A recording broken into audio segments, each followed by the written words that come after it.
Bienvenidos de vuelta a DFC Books. Para los que nos acompañan por primera vez, aquí hacemos exploraciones a fondo de libros fascinantes.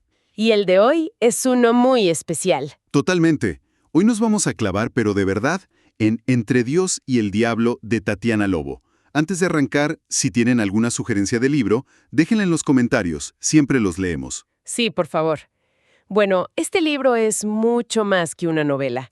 Es una ventana a un mundo que creemos conocer, pero del que en realidad sabemos muy, muy poco. Justo, y por eso es crucial aclarar de dónde viene nuestro material. No estamos hablando de ficción pura, para nada. No, las fuentes son extractos del libro que a su vez se basa en expedientes reales, documentos históricos. Sacados de archivos coloniales de Costa Rica. La propia autora las llama, y me encanta el término, historias en la historia. Y ahí está la genialidad del libro. Tatiana Lobo no inventa, sino que encuentra. Toma ese lenguaje legal, a veces tieso, burocrático. Sí, muy seco. Exacto, muy seco. Y lo usa como un cincel para darle vida a mujeres que, de otra forma, se habrían perdido para siempre en el polvo de la historia. Perfecta descripción. Así que nuestra misión hoy es justo esa.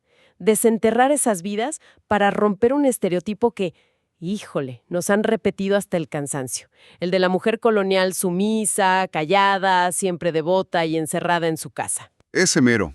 Vamos a descubrir qué nos dicen los archivos sobre sus luchas reales, sus rebeliones y las tremendas injusticias que enfrentaron. Es que este libro demuestra que la historia no solo la escriben los vencedores o los hombres poderosos. A veces las voces más reveladoras están en los márgenes. En los expedientes de un juicio por calumnia o en una denuncia por maltrato. Justo ahí. Bueno, pues vamos a entrarle de lleno a esto. El prólogo del libro nos da el punto de partida perfecto. Dice, y cito textualmente, aquella mujer vestida de negro, los ojos bajos, atada al fogón de su cocina, solo existió en el imaginario patriarcal. ¿Qué frase tan potente para empezar? Es que era una imagen necesaria para el sistema de esa época. Ese ideal de mujer era, pues, una herramienta de control social. Tanto para la iglesia como para el Estado, ¿no? Para ambos, la honra de una mujer, sobre todo si era de una casta alta, era su capital más valioso, la base de sus privilegios, y por eso su comportamiento era vigilado, pero con una lupa implacable. Pero como vamos a ver, la realidad en esos expedientes es mucho más caótica, compleja y, la verdad, mucho más interesante. Muchísimo más. Empecemos con un caso que ilustra de forma brutal la vulnerabilidad frente al poder. Hablemos de Dominga Liberata Moya, año 1713. Híjole, el caso de Dominga es de verdad desolador y nos muestra perfecto cómo funcionaba el sistema para los más indefensos. A ver, el contexto. Dominga es una joven indígena, es huérfana y hereda los bienes de su padre, Santiago Moya. Y no era cualquier cosa, para nada. La herencia estaba valuada en 500 pesos. O sea, para ponerlo en perspectiva, con eso en esa época te comprabas una pequeña hacienda. Con tierras, animales, casa, todo. Claro, era un patrimonio que le daba independencia, pero que al mismo tiempo la convirtió en un blanco perfecto. Y el depredador no tarda en aparecer. El gobernador de la provincia, José Antonio Lacayo de Briones, se entera de la herencia de esta joven. ¿Y qué hace? Lo que hacían los hombres con poder absoluto y sin contrapesos. Abusa de él. Le confisca toda la herencia. Pero el descaro no para ahí. No solo le quita sus bienes, sino que se la lleva a ella. Se la lleva a ella misma bajo una figura legal llamada depósito, a casa de uno de sus subordinados, un sargento mayor. Que en la práctica, ese depósito significaba servidumbre gratuita o no. Esclavitud, básicamente. Básicamente, era una forma legal de apropiarse no solo de los bienes de alguien, sino de su persona, con el pretexto de protegerla. Y aquí es donde la historia se pone todavía más retorcida. El gobernador justifica todo diciendo que le devolverá sus 500 pesos cuando Dominga esté habilitada para casarse. Una promesa vacía, claro. Pasan los años. Un fraile que la conocía la reclama, con la intención de casarla para que pudiera recuperar su patrimonio. Parecía una salida, pero el gobernador tenía un asaz bajo la manga. Una maniobra siniestra, porque en lugar de entregarla exige un examen médico. Ya desde ahí uno huele que algo está muy mal. Llevan a Dominga ante un cirujano y una partera. ¿Y el dictamen es? Es de no creerse. A ver, Declaran que no es apta para casarse, porque, y cito el documento oficial, no tiene ni señal de pechos. No puede ser. Una justificación absurda, pseudocientífica para perpetuar el abuso. Usan su propio cuerpo en su contra. Con esa excusa, la regresan a la servidumbre. Los archivos cuentan que el gobernador usó la herencia de Dominga para pagar sus deudas de juego. ¿Y de ella? ¿Qué pasó con ella? De ella nunca más se vuelve a saber. Su nombre desaparece de los registros. Se la tragó el sistema. Si conectamos esto con el panorama general, el caso de Dominga es un ejemplo perfecto de esa colisión entre el poder civil y el eclesiástico, y de cómo las leyes, que supuestamente eran para proteger, se convertían en armas. Aquí era una menor de edad, indígena, huérfana, acumulaba todas las vulnerabilidades posibles. Quedó atrapada y fue devorada por un sistema que no tenía ningún interés en protegerla, solo en explotarla. Y hablando de sistemas y sus prioridades, pasemos a la justicia de la propia Iglesia. El caso de Juana Delgado, en 1725, de plano te vuela la cabeza por el giro que toma. Es que revela de una manera muy cruda qué era lo que de verdad le importaba a la Iglesia en esa época, o sea, cuál era la verdadera jerarquía de los pecados. La historia arranca con una denuncia anónima, que ya de por sí es terrible. Acusan a Juana Delgado de haber parido una hija producto de una relación incestuosa con su padre y su hermano. Y de haberla dejado morir sin bautizar, un cuadro espantoso. Desde la perspectiva de la ley canónica, hay ahí dos crímenes gravísimos: el incesto y, sobre todo, la muerte de un infante sin bautismo, que era condenar un alma al limbo por toda la eternidad. Claro, uno pensaría que la investigación se centraría en el abuso, en el incesto, donde Juana es claramente la víctima. Pero no. No, para nada. El juez eclesiástico, un tal López Conejo, empieza la investigación y de repente el foco se desvía por completo. El incesto pasa a ser casi una nota al pie. El crimen original, el abuso sexual sistemático, queda sepultado. Exacto. La investigación se obsesiona con otra cosa: la supuesta falta de piedad de la familia y en particular del padre, Juan Delgado. El juicio se transforma en un examen de su fe. Lo encarcelan, sí, pero toda su defensa se concentra en demostrar que es un buen cristiano. Es el rosario. Se convierte en un teatro de la devoción. El crimen de lesa majestad, para el juez, no era el abuso contra su hija, sino la posibilidad de que este hombre no fuera un católico ejemplar. Eso era lo que ponía en riesgo el orden social, no el sufrimiento de Juana. Y al final, con todos estos testimonios, el padre y el hermano son absueltos. ¿Y Juana? La protagonista ausente, la víctima de todo. Que había huido. Es la única condenada en la sentencia final. Le exigen a su padre, ya absuelto, que la encuentre y la entregue para poner remedio al tamaño de su delito. Es una inversión perversa de la justicia. El sistema se protege a sí mismo protegiendo al patriarca. El honor de la familia, la reputación del padre, pesó más que la verdad del abuso. El mensaje era claro: la sospecha de herejía era infinitamente más grave que la certeza de la violación. Te deja helado. Es que de verdad te deja helado pensar que esto no es ficción. Son vidas reales, destrozadas. Y es justo por eso que nos clavamos tanto en estos temas.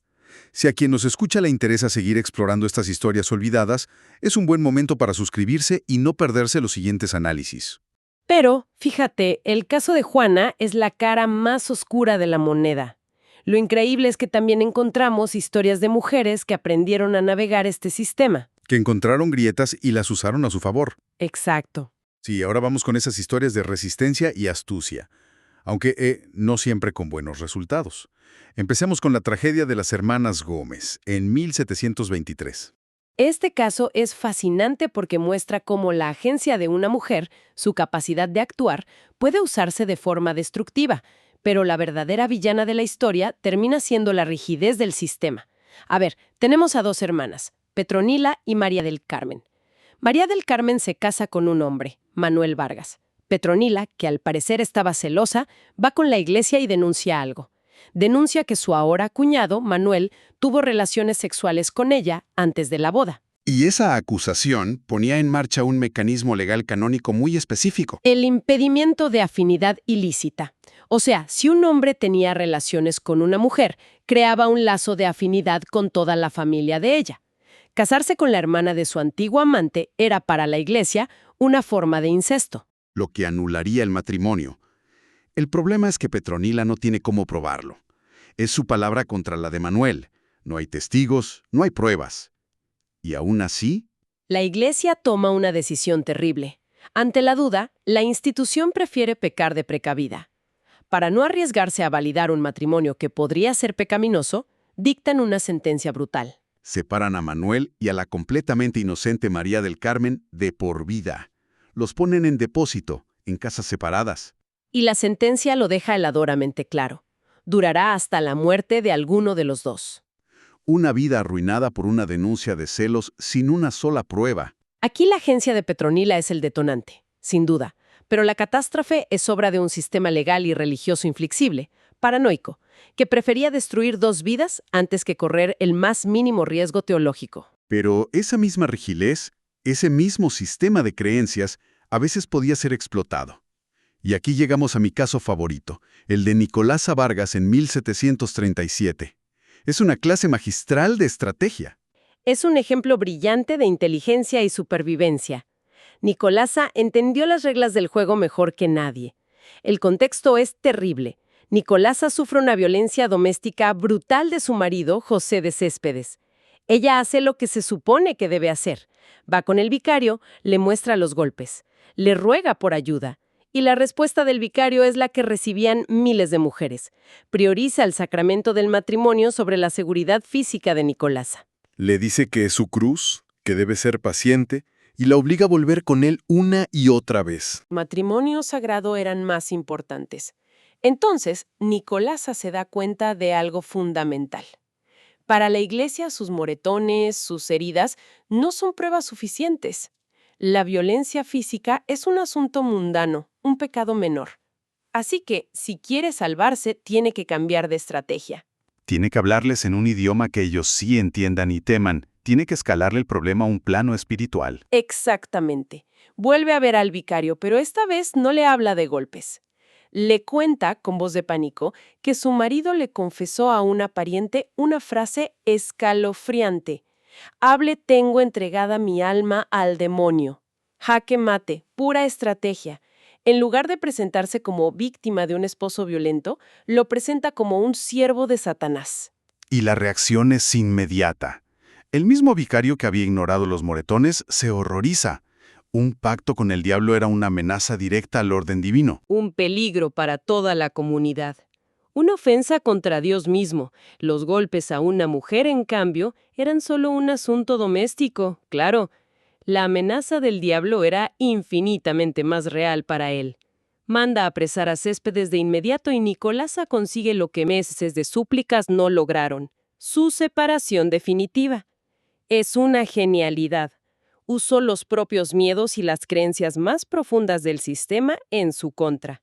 No pudo ganar con la verdad de sus heridas, así que usó una verdad mucho más poderosa para ellos: la existencia del maligno. Una muestra de inteligencia táctica asombrosa. Entendió el código y lo hackeó para sobrevivir. Y para cerrar este bloque de mujeres que lucharon, tenemos un caso diferente. No usó la astucia de Nicolasa, sino la ley. Hablemos de María Francisca Álvarez, en 1732. Aquí vemos a una mujer de la élite, una española hidalga, como la describen los documentos, y esa posición social le daba herramientas que Dominga o Juana jamás tuvieron. El conflicto es claro. Su esposo, Miguel de la Mata, la acusa públicamente de ser adúltera. En esa sociedad, eso era una bomba atómica. Podía costarles estatus, su herencia, todo. Pero ella, en lugar de esconderse o llorar, contraataca. Lo demanda él por calumnia ante los mismos tribunales eclesiásticos. Y no pide una disculpa en privado, exige una retractación pública. Y lucha, con tenacidad, con argumentos legales, hasta que consigue una sentencia que es una victoria aplastante. El tribunal no solo la absuelve por completo, sino que le ordena al marido que, a partir de ese momento, y cito, se le guarden los fueros, preeminencias y prerrogativas de noble, honrada y virtuosa. Amenazan con una multa de 50 pesos de plata, una suma considerable, si vuelve a mostrar indiscretos celos. Básicamente le dicen, cállese y compórtese. Este caso es la otra cara de la moneda del de Dominga. Demuestra que la honra no era solo un concepto social abstracto. Para las mujeres de la élite, era un activo legal y económico. Y estaban dispuestas a usar el sistema para defenderlo con uñas y dientes. La justicia, claramente, dependía de tu casta y tu apellido. Al final, el conjunto de estas historias nos pinta un mosaico fascinante. Vemos víctimas aplastadas por el sistema, como Dominga, Pero también vemos estrategas brillantes como Nicolasa y litigantes tenaces como María Francisca. lejos de ser pasivas, eran mujeres navegando, como podían, una sociedad controlada por la Iglesia y los hombres. Y eso nos lleva de vuelta al título del libro. Vivían atrapadas entre Dios y el diablo. Exactamente. Entre los dictados inflexibles de Dios, o más bien de sus ministros, con sus reglas sobre la moral y el honor, y el diablo, que no solo representaba la tentación, sino también las pasiones, los deseos y la necesidad básica de sobrevivir en un mundo hostil. Una tensión constante. Siempre. Para cerrar, hay un último dato de las fuentes que me parece que encapsula toda esta obsesión por el control.